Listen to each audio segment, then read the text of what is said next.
I wrote something yesterday and I wanted to share it. I usually don't share my kind of writing, but I feel like this could be something that would benefit other people. I will be honest, it is quite graphic, so please try to watch it till the end. Um, it could trigger some others with certain things, but hopefully not. So, yeah, here we go. I have way too many thoughts processing all at once. I don't even know where to start. Within all of these thoughts, there are emotions, many of them. My biggest enemy is myself. Nobody can humiliate, insult, or hurt me better than I. People do not understand and realize how powerful depression really is. I like to call it the state of no return. Depression, anxiety, worthlessness, shame, failure, hopelessness, and the feeling of being lost. These are all very few of many feelings someone with a mental illness can encounter all at once. Personally, I would rather have my ass handed to me with bruises and a couple of broken bones versus a broken soul. It takes between a few hours to a few weeks for bruises and bones to heal, but it can take a lifetime or even years to heal a broken soul. Depression, such a vaguely and uneducated term. Coming from someone who's been battling depression for 8 years, here's a taste of what it really feels like to be depressed. Waking up in the morning already feels exhausting. I lay around and look while taking a deep breath, feeling the tightness of my chest trying to stretch. My body's sore and aching, but I'm trying to get a grip of myself. After about 20 minutes of laying there and getting the courage of making my first step out of bed, the anxiety starts kicking in the moment I walk out my door. I haven't even made it down the stairs and I already feel my anxiety, worthlessness, and hopelessness trying to drag me back to bed. Anxiety follows me about 85% of the time. She likes to make me feel my chest breathing heavy and strong, my nerves shake, and give me anger. The reason why I refer to anxiety as a she is because in the end, anxiety is a bitch. I remember the days when I didn't understand anxiety and I thought people just overreacted. Well, it is not an overreaction.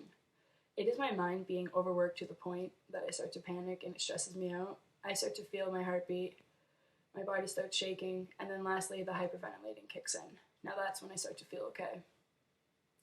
It helps me collect myself back into the now, not where my mind had brought me. Never tell someone who's having an anxiety attack to calm down, because realistically, the breathing and focusing on the speed is what calms me.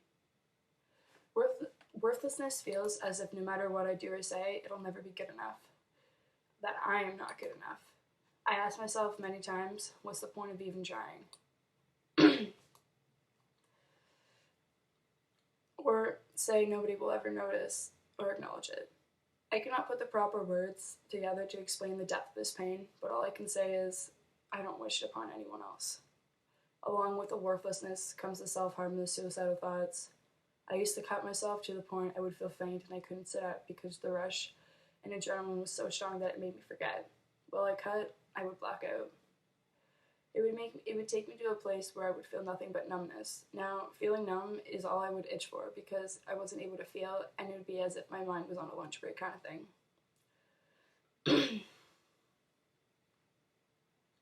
Bleeding was the satisfaction of showing me that I was still alive because depression made me feel like I was dead. The cutting wasn't enough, I needed more. Then I moved on to burning, and from there, pills out of the cupboard. This is when I had my attempt to suicide. I was 16 years old, and I thought to myself, this is it. It's my time.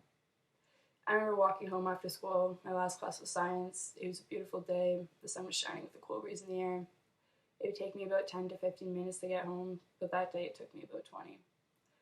Simply because I was enjoying the last day of my walk and saying goodbye to everything around me. I felt happy for the first time in a while. I was happy because I will no longer have to suffer in such sorrow and anger. I will be at peace, and so would everyone else. I took a bunch of pills, and I felt very drowsy and lightheaded. I was in and out for a few hours, then my ex-boyfriend had biked from out of town because he was worried about me, and at that point, I had enough coherence to tell him to get away from me and to go back home. Once he had left, I'd taken a few more pills because it just wasn't working. I thought maybe I just didn't take enough, so that's what I did. Hours later, maybe a couple, my mom came home, and I was lying on the couch, breathing heavily, and I couldn't speak properly. All I could see and hear were my parents on the phone with the nurse asking what to do. At this point, my parents still hadn't known I'd taken the pills, and I was in a lot of physical pain. I didn't want to tell them what I did because I was embarrassed and felt like an idiot because it did not work. I should have been dead by the time anyone had found me, and it's all I ever wanted. But now it is 4 years later. I am at my happiest. I've had self-harmed in over 2 years. I am getting the counseling that I need, and I am proud to say I had a mental illness, and I'm beating it. Sometimes you need a reality check to make you realize how beautiful life really is. My depression was mine. My attempt to suicide gave me light. It made me realize that it was okay to fail. It is okay to not be okay. We are only human, and we all make mistakes. With all that being said, please do yourself, a stranger, a friend, and a loved one a favor, and hold them closely. Tell them you love them and how much they're worthy they are, because depression is internal. Most people who suffer from depression always suffer in silence. I know for a fact, if I've felt this way, others have, and I just want you to know that you're not alone. I know you may feel that way, but I cannot stress how important you really are. Take a look around. You matter. We all face our own battles, some more than others, but there's always help. You have to be the first step in change, and your family and friends will be right there behind you, supporting you. Your mental health comes first. Take care of your soul, because it is a lot more valuable than you would ever imagine. Never forget to reach out for help. There's always help around. You just have to be the first initiative to go ahead and get it. I did it. I am happiest and strong than I've ever been, and if I can do it, you can do it. We all have our hardships. We all have our good moments, and that's what you got to strive for. You just got to keep moving forward and never give up no matter what. Thank you.